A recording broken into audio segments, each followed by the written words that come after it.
नीरज ने एक बहुत अच्छा सवाल पूछा है कि मेरी पत्नी मुझे छोड़ के मायके चली गई और मेरे साथ रहने से आनाकानी करने लगी। इसके बाद मैंने हिंदू मैरिज एक्ट के सेक्शन 9 का केस किया। जब उसे नोटिस मिला तो उसके बाद उसने मेरे ऊपर 498 ए का केस लगा दिया और 125 सीआरपीसी का केस मेंटेनेंस के लिए लगा दिया। कुछ दिनों तक मेरा हिंदू मैरिज एक्ट के सेक्शन 9 का केस चला और उसके बाद मुझे डिग्री मिल गई। कोर्ट ने मेरी पत्नी को ये आदेश कर दिया कि वो आके मेरे साथ रहे। इसके बावजूद भी वो मेरे साथ आके नहीं रह रही है, वो मेरे साथ रहने में आनाकानी कर रही है और अपना जो उसने केस किया है वही लड़ रही है।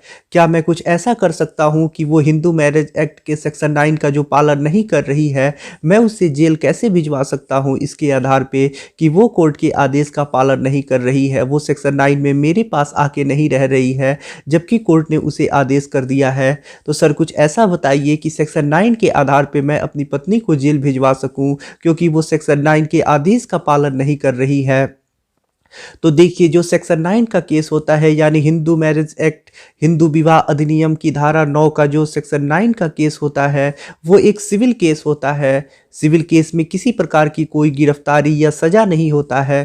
सिविल केस में आप कोर्ट से किसी रिलीफ की मांग करते हैं तो कोर्ट आपको वो रिलीफ देता है। जैसे आपने सेक्शन 9 के केस में ये रिलीफ की मांग की है कि आपकी पत्नी बिना किसी कारण के आपसे अलग रह रही है और कोर्ट आपको रिलीफ के तौर पे ये दे, यानी आपकी पत्नी को ये आदेश करे कि वो आके आपके साथ रहे। तो सेक्शन 9 का जो केस है वो सिविल केस है और सिविल केस में कोर्ट रिलीफ देता है, ना कि किसी प्रकार का कोई सज़ा देता है। तो यहाँ पे आपको रिलीफ मिलता है सिविल केस में, ना कि प्रतिवादी या फिर जो विपक्षी होता है उसे सज़ा मिलता है।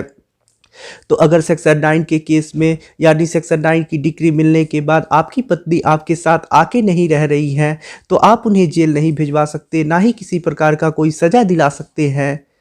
आप सेक्शन 9 के डिग्री के आधार पे डाइवोर्स ले सकते हैं जब आपको आपकी ये सेक्शन 9 की डिग्री 1 वर्ष पुरानी हो जाती है और फिर भी आपकी पत्नी आपके साथ आके नहीं रहती हैं, यानी सेक्शन 9 की डिग्री मिलने के बाद 1 वर्ष तक उसका आपकी पत्नी पालन नहीं करती हैं तो आपके लिए एक डाइवोर्स लेने का आधार बन जाएगा। आप इस आधार पे डाइवोर्स ले सकते हैं कि आपकी पत्नी 1 वर्ष तक सेक्शन 9 की डिग्री का पालन नहीं की, या फिर मेंटेनेंस देने से भी बच सकते हैं। इसके ऊपर में मैं डिटेल में भी वीडियो बना चुका हूं कि किस प्रकार से सेक्शन 9 के आधार पे आप मेंटेनेंस देने से बच सकते हैं, डाइवोर्स ले सकते हैं। आप उन वीडियो को देख के अच्छी तरह से जानकारी प्राप्त कीजिए। और मैं आपको एक चीज़ फिर से कन्फर्म कर देना चाहता हूँ कि सेक्शन 9 में किसी प्रकार की कोई जेल या फिर सज़ा नहीं होती है, यह एक सिविल केस होता है।